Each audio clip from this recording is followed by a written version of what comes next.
Hello. Claire Ackers here, coming to you live from sunny Milton Farsley. How the devil are you? It's Thursday morning. We are live. Please do say hello in the comments if you are watching me live. And if you are catching up a little bit later, please say hello with hashtag replay. We have got a big conversation today. I cannot wait to see where this one goes, because we are talking about the mistakes that female entrepreneurs, female founders, female business owners make when it comes to money. We are talking about money. Okay, so let me know whether this resonates. This is for you if you are not where you thought you'd be when it comes to money and finances and business turnover or profitability. This is for you if you are not earning enough. And if you're really honest, sometimes it feels really scary.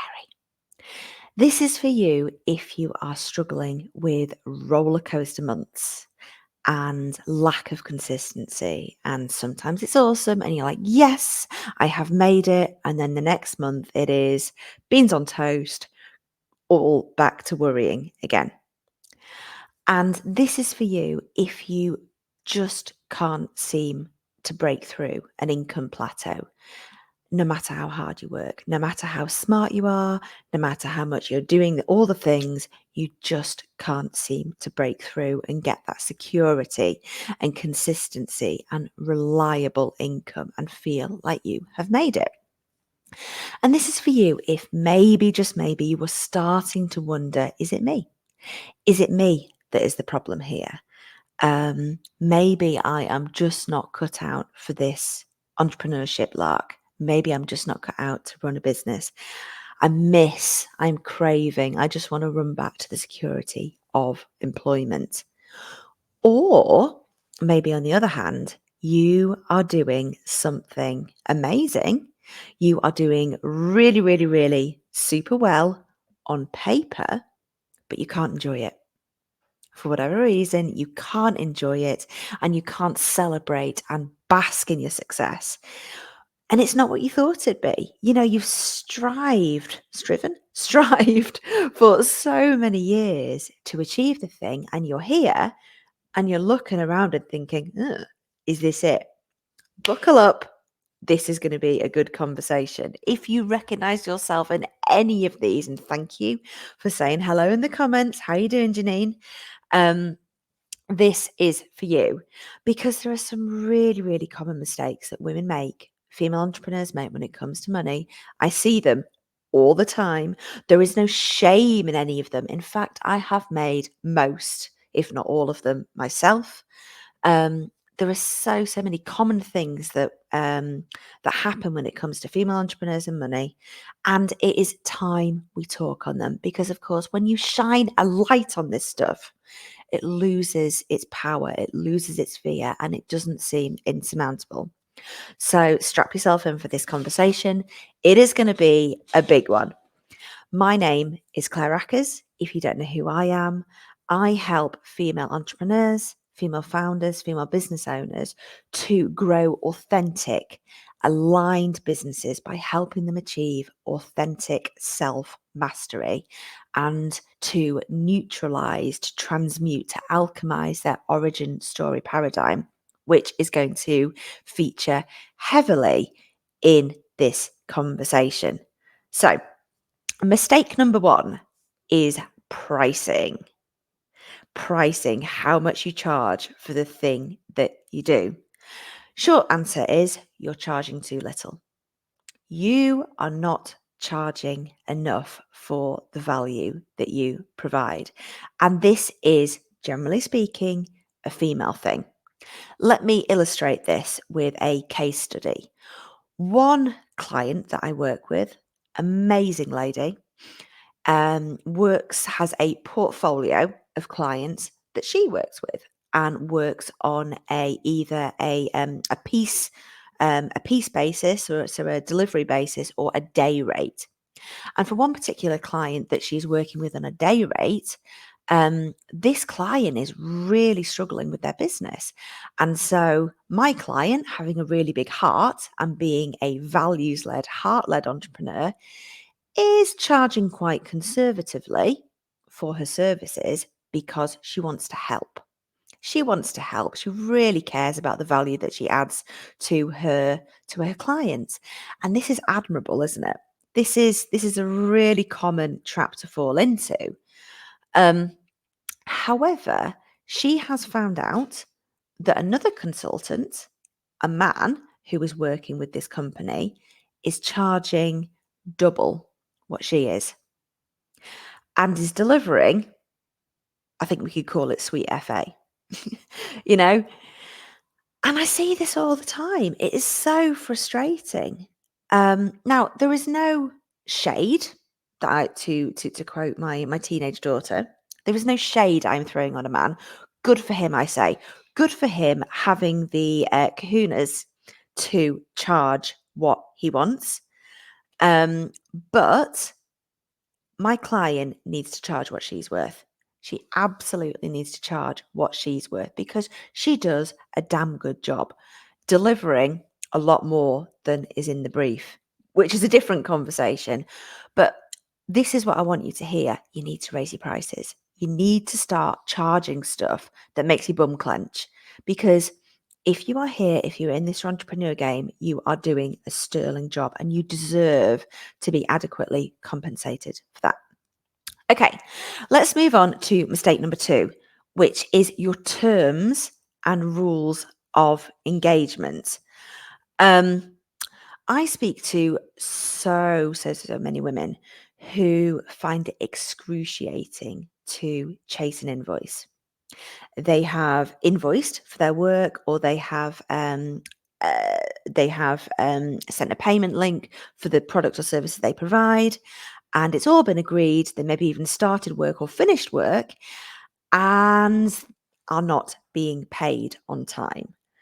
And they leave it and they leave it and they leave it.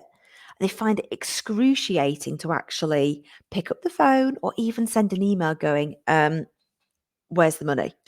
You owe me my money. And they get themselves in all sorts of pickles because they just can't follow through on the terms of business that they have set, or maybe even charge the late payment fee that they have in their terms and conditions. I've certainly done this. I've been scared of ruining relationships by going, actually, there is a percentage you now owe me because this payment is overdue. Hands up, who has done this as well? Or how about updating your terms and your pricing model with legacy clients? You know, those loyal clients who have been with you since day one and who are probably getting mates rates for far longer than they should. So that is mistake number 2, is your terms and rules of engagement. Mistake number 3 is being stuck in the good girls don't talk about money myth. Who has done this one? Who falls into this one? It's like it's somehow shameful to be proud of what you're earning, to be proud of being successful, that it somehow means you are less professional or uncouth in some way talking about money. Or even shameful to charge what you're worth as well, to go, yeah, I charge this much an hour and I'm really, really proud of it. I used to work somewhere where you could be sacked for talking about money, for talking about what salary you were on, for talking about what commission you were earning, what bonus you were having. And it created this really horrible atmosphere of distrust. And so if this is you, if you recognize yourself in this good girl myth about not talking about money, please acknowledge it and call yourself out on it. Mistake number 4 is being stuck in the rich bitch myth. Who thinks about this one? And it's this whole idea of, what is a wealthy woman anyway? Think about the stories that you heard from your parents about what it means to be rich, about what it means to be wealthy. What do you think of wealthy women? I grew up in a really nice village in Cheshire, There was a lot of money hanging around. There was a lot of footballers, all that kind of vibe. And I lived in the smallest house in the village. So it was a really, really interesting environment to grow up in, where there was a lot of money around me, but I didn't necessarily feel like I fit into that stereotype. There wasn't a lot of spare money hanging around our house. Um, but my parents had this narrative going on of we may not be rich, but at least we're honest. We may not be rich, but at least we're honest. Think about that for a minute. There's that subtext going on that if you are rich, if you are wealthy, if you've got a few quid, then you somehow earned it dishonestly, or you were somehow lacking in integrity or morals. And that one stuck. That has really, really stuck with me. And there is a ton of research out there that women make better leaders, we make better investment decisions, and that we employ people from our communities, so that by being wealthy, we don't just kind of hoard it and keep it to ourselves, but we allow that ripple effect for the greater good. And I say, and this is one of my key philosophies actually, is that wealthy women are changing the world. This is how we sort out our economy. This is how we sort out the political system, is by creating more wealthy women. And one of the things I love about working with women is that, generally speaking, it is about collaboration, not competition. We recognize that abundance, that there is plenty to go around, and there's no need for scarcity or competition or that kind of feeling. And this key idea that when women rise, they bring other women with them. And here's a tip, here's a challenge for you today if you resonate with this one. So look in the mirror. Look in the mirror and say, this is what a wealthy woman looks like. You don't need to change. You don't need to change how you show up or how you dress, the jewelry you wear, or anything like that. You don't need to morph into some kind of rich bitch. You have got everything you need just as you are. Mistake number 5 is feeling greedy or selfish for caring about money. Feeling greedy or selfish for caring about money.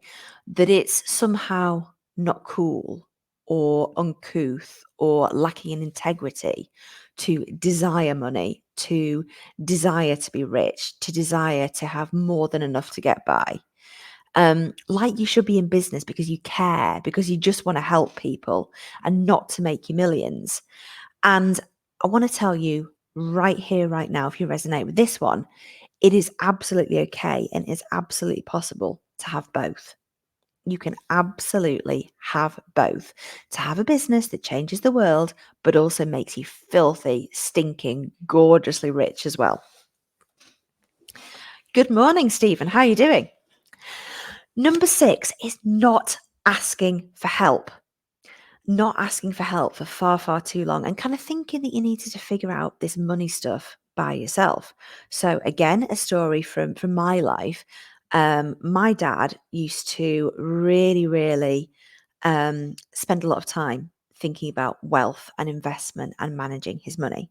He used to get the Financial Times, which I wasn't allowed to touch. He used to have all these spreadsheets everywhere, and everything was really, really well accounted for. All his investments, portfolios, savings, all that stuff, really had a good control of money, which should be a great role model, right? But my dad, and he actually said this to me many, many times, you don't understand that. That's not for girls to worry about. I know, right? Bonkers, absolute bonkers. I don't know who he thought was going to manage his stuff after he was gone, but he would not let me even look at it. Never mind thinking about educating me how to look after money. And so when I set up in business 9 years ago, I thought mistakenly that I had to figure it all up by myself. I couldn't ask for help. I had to figure this stuff out all by myself. And it landed me in a real pickle. I struggled on for far too long trying to figure all this stuff out by myself. Like somehow, just because I'd registered as a limited company, that a business blueprint, how to manage cash flow, how to read a balance sheet, all that stuff should somehow arrive into my brain like a download in the matrix, and that I should suddenly be able to figure out all this stuff. And it's complicated. It doesn't need to be complicated once you figure out what you're doing and you've got the right support, but it is important. And it is really important that you don't continue to struggle and that you put your hand up and say, actually, I need some help with this stuff because I am serious about being a business owner and I am serious about being a wealthy woman. Um, and it is not your fault. I want to make this really clear. It's absolutely not your fault because you just need to read the Rose Report, for example. Investment in female-owned businesses is getting better, but it is still pretty shocking. And there's so much research out there that uh, investment in female-owned businesses is pretty shocking because women will put they'll take on all the risk themselves. So they will put stuff on personal credit cards, they'll take personal loans, they'll get into debt rather than seeking the business support that is out there. And I am definitely guilty of this one. Again, because I've got this narrative running about and I need to do it all myself, there is things and schemes and businesses out there that will help you. It is not your fault. Of course, you don't magically know how to run a business. And then mistake number 7, and this is the biggie, is not taking the time to figure out your origin story paradigm and how it is feeding in to your money stories. So, your origin story paradigm, I mean, this is a big topic in itself, but for now, this is what I want you to hear. Your origin story paradigm is the belief system that is running the show. It's the belief system that you have about money and everything else, but we are talking about money today. It's that little voice that says, you're not worthy of that. You can't charge that. You can't earn that. Those big dreams that you have, you are never going to pull them off. You're a fraud. People are going to find you out. People are going to find out you've just been lucky up until now. It's that little voice that shows up every time you step outside your comfort zone and try and charge what you're worth or strive for what you are worth. And this origin story paradigm is why you are not reaching your potential. And you are never going to reach your potential until you address this little voice. Because what happens, that voice is so strong, it keeps you running in these never ending loops and patterns, particularly when it comes to your money, because you can only achieve the potential, you can only achieve the money that you believe you are capable of. And this runs deep. It runs really, really deep. So, this topic of women and money and entrepreneurship and money and mindset and money is huge. We have only had time today to scratch the surface of this stuff. And so I am going to do a part B for this conversation. Next week's teaching is all about what you can do. It's going to be a really practical one. Things that you can do if you have resonated with today's conversation, because I'm not going to leave you there going, oh my gosh, light bulbs, this is what is going on for me. So part B next week is going to be what to do about this, how to tackle your origin story paradigm so you can finally start earning the money in your business that you desire to. But for now, I've got some homework for you. This is a doing conversation today. Over the next week, every time you notice that little voice, every time you notice a narrative, a meaning, a money story popping up, I want you to write it down. Create a log in your phone, on your computer, on your journal, whatever works for you. But I want you to notice any story that comes up for you. For example, if you are pitching a client and it comes up to the time to talk about investment, what's that little voice saying to you? When you think about the bills, the overheads that are due, and maybe a client is late in paying you, or you feel like the money is running out, what does that little voice say to you?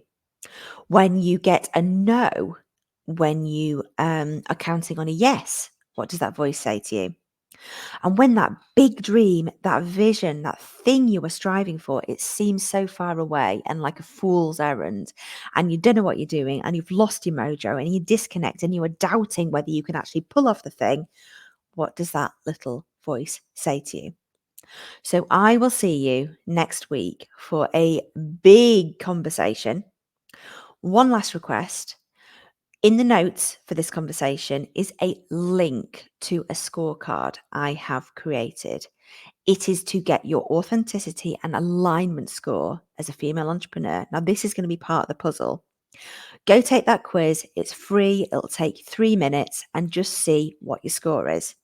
Drop me a note and let me know what you thought of today's conversation. And I will see you next week with your stories to talk about what to do with all this. Thanks for being here. I will see you very soon.